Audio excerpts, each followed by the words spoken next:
আসসালামু আলাইকুম সম্মানিত ভিউয়ার্স, আশা করি আপনারা ভালো আছেন। আল্লাহর রহমতে আমিও ভালো আছি। আজকে আপনাদেরকে একটি জিনিস দেখাবো। এটি নতুন একটি ভিডিও।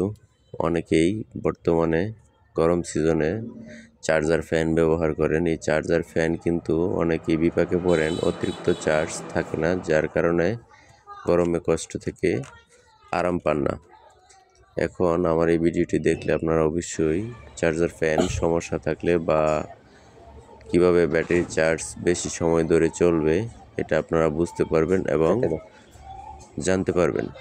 আমি দেখেন একটি মোটরের কয়েল বানাচ্ছি। এই কয়েলটি হচ্ছে একটি চার্জার ফ্যানের মোটর। এই কয়েলটি নষ্ট হয়ে গেছিল, কারণ এটার ভিতরে যে মোটরটা ছিল এই মোটরটা কিন্তু অতিরিক্ত মোটা তার দিয়ে বাঁধানো ছিল। তারপর এটার যে ব্যাটারি ছিল এই ব্যাটারিটি হলো 6 ভোল্ট, যার কারণে বেশি স্পিড হতো এবং অল্পতেই চার্জ শেষ হয়ে যেত। এখন এই মোটরটি কিন্তু অল্পতেই চার্জ শেষ হবে না এবং মিডিয়াম সিস্টেমে স্পিড হবে। এটার ভিতরে আমি কি কাজ করেছি এবং কি টেকনিক করেছি এটা আপনারা ফলো করলে কিন্তু আপনারা অবশ্যই কাজটাকে বুঝতে পারবেন।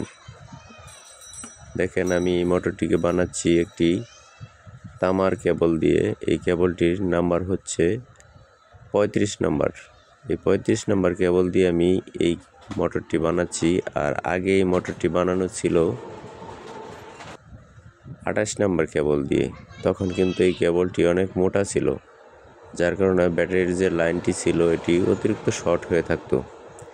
এখন এটা হচ্ছে 35 নাম্বার কেবল, এটা কিন্তু অনেক চিকন, যার কারণে ব্যাটারির লাইনটি মোটরের মাঝে আসলেও মোটরটির আর ব্যাটারির লাইনটি আর শর্ট থাকে না বেশি, একটি রেজিস্ট্যান্সের মতো কাজ করে। এইভাবে মোটর করতে গেলে আপনার ব্যাটারির চার্জও বেশি সময় থাকবে এবং আপনার জিনিসটিও ভালো ব্যাকআপ দিবে, আর মোটরটি গরম হবে না, যার কারণে আপনার জিনিসটি দীর্ঘ সময় লং টাইম চলবে। বেশি গরম হওয়ার কারণ হচ্ছে এটার ভিতরে মোটা তার ব্যবহার করা, আর চার্জ দ্রুত শেষ হয়ে যাওয়ার কারণ হচ্ছে মোটা তার ব্যবহার করা এবং কম প্যাচ দেয়া। এখন দেখেন আমি এই মোটরটিকে খালি বাঁধতেছি, কারণ হচ্ছে এখানে 5টি স্লটে কয়েল বানানো হচ্ছে।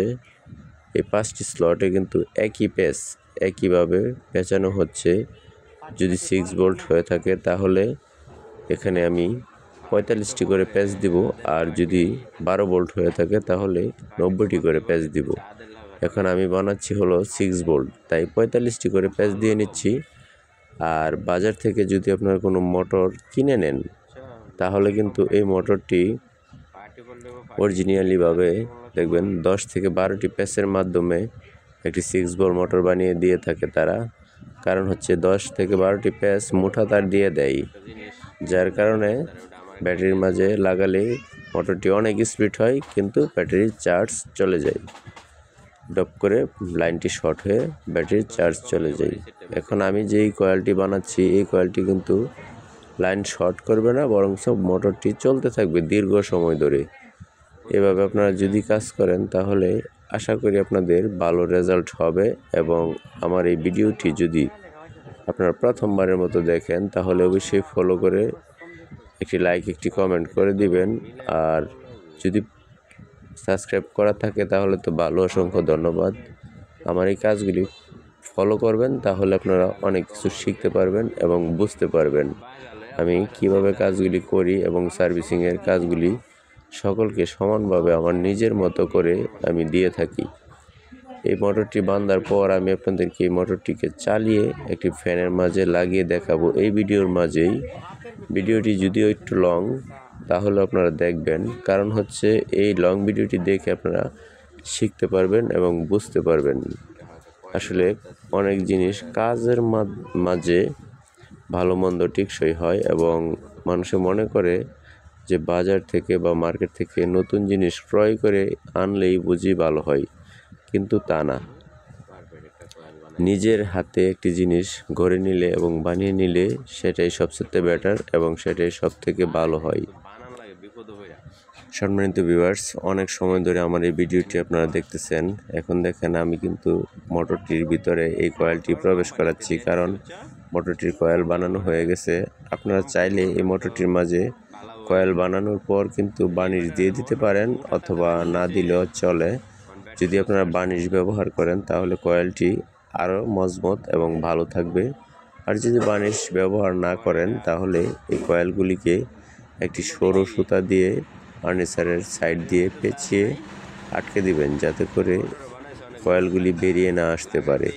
তারপর দেখেন এটার দুই সাইডে কার্বন রয়েছে এবং দুটি স্প্রিংয়ের মতো পাত রয়েছে। দুটি পাতের মিল করে এই মোটরটিকে ফিটিং করে নেবেন আগের মতো করে। তারপর এটার মাঝে ব্যাটারি লাইন দিয়ে চেক করবেন। চেক করার সময় দেখবেন এটার ভিতরে যে দুটি কার্বন রয়েছে, এই কার্বনের কাছে যদি স্পার্কিং করে তাহলে বুঝবেন যে এই মোটরটি পারফেক্ট হয় নাই।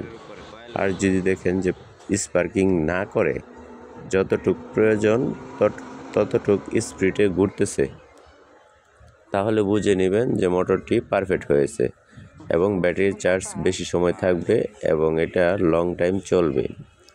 এটি যে ভাই আমার কাছে দিয়েছিল, এটি একটি চার্জার ফ্যান। এটা সমস্যা হয়েছিল, ফ্যানটি একেবারে নতুন ওয়েস্টার্ন একটি ফ্যান, কিন্তু এই ফ্যানটি 20 মিনিটের বেশি চার্জ থাকে না। ভাই কিন্তু এই ফ্যানটি কিনেছিল একটি ফ্যানের দেখা দেখি যে এই ফ্যানটি মনে হয় আরেকটু বেশি ভালো হবে, তাই এটাকে নিয়ে যাই। এটা অনেক বেশি স্পিডে ঘুরে এবং এটার বাতাস ভালো। বেশি স্পিড দেখে কিনে এনেছে, এখন দেখে ব্যাটারিতে চার্জ থাকে না। আর যারা এই ধরনের কাজ করতে একেবারে ইচ্ছুক তারা অবশ্যই আমার ভিডিওটি দেখে আমার পাশে থাকবেন। আর যারা শিখতে চান বা কাজ করাতে চান তারা আমার কাছে নিয়ে আসবেন। আমার ঠিকানা হচ্ছে গড়গড়িয়া মাস্টার বাড়ি, লেচু বাগান রোড। এই ভিডিওর ডেসক্রিপশনে আমার ফোন নাম্বার দেওয়া থাকবে। আপনারা চাইলে যে কোনো ফ্যান, মোটর বা ইলেকট্রনিক্স যে কোনো সামগ্রী আমার কাছে নিয়ে আসতে পারেন। তাহলে আমি আপনাদেরকে আমার নিজ দায়িত্বে সার্ভিসিং করে দিব এবং যেইভাবে ভালো টেকসই এবং ভালো সার্ভিস পেতে পারেন যে কোনো জিনিস, আমি সেইভাবেই চেষ্টা করব আপনাদেরকে দেওয়ার জন্য। প্রয়োজনে আপনারা কথা বলে আমার কাছে কাজগুলি নিয়ে আসবেন। দেখেন আমার এই ভিডিওটি করার মধ্য দিয়েই এই মোটরটি আপনাদেরকে চালিয়ে দেখাচ্ছি। দেখেন কত সুন্দর চলতেছে এবং এই মোটরটি যে চলতেছে এটার মাঝে কিন্তু আমি একটি পাখা ব্যবহার করব। এই পাখাটি হচ্ছে 15 ইঞ্চি। এই 15 ইঞ্চি পাখাটি আমি ব্যবহার করব। এটার সামনে একটি নিপেল রয়েছে, এই নিপেলটাকে লাগিয়ে একটি 6 ভোল্ট ব্যাটারি নিচ্ছি দেখেন, আর মোটরটা নিচ্ছি। একটি 15 ইঞ্চি পাখা কিন্তু অনায়াসে খুব ভালোভাবে চলবে এবং দীর্ঘ সময় চার্জ থাকবে। এখন এটাকে আমি চালিয়ে দেখাচ্ছি। দেখেন কত সুন্দরভাবে এটা ঘুরে এবং ইজিলি। এটা কিন্তু চাইলে আপনারা বানাতে পারবেন না, আর যদি আপনাদের জানা থাকে তাহলে অবশ্যই বানাতে পারবেন। আর মার্কেট থেকে যদি আপনারা কোনো 6 ভোল্টের মোটর কিনে নেন তাহলে সেটার থেকে চার্জ বেশি সময় থাকবে না। এবং আমি যে এই মোটরটি বানিয়েছি এটা কিন্তু আমি 8 থেকে 10টি মোটরের উপরে অনেক চিন্তা ভাবনা করে, অনেক মেধা খাটিয়ে এই মাপ এবং এই কয়েল দিয়ে সিলেক্ট করেছি এবং এটা এখন পারফেক্ট হয়েছে যে বেশি সময় চার্জ থাকে এবং এটাই ভালো বেটার। তাই ভিডিওটি আপনাদেরকে এ পর্যন্তই। আর অন্য আরেকটি লং ভিডিও দেব, যাতে করে আপনারা ফ্যানের মেশিন এবং ব্যাটারি সম্বন্ধে বুঝতে পারেন কোন ব্যাটারিটি ভালো এবং কোন ফ্যানটি ভালো, বেশি দিন টিকসই হবে এবং বেশি দিন ব্যাটারি মজবুত এবং ভালো সুরক্ষিত থাকবে। যে কোনো ফ্যান বাজার থেকে কিনলেই হবে না, দেখতে হবে তার ক্ষমতা।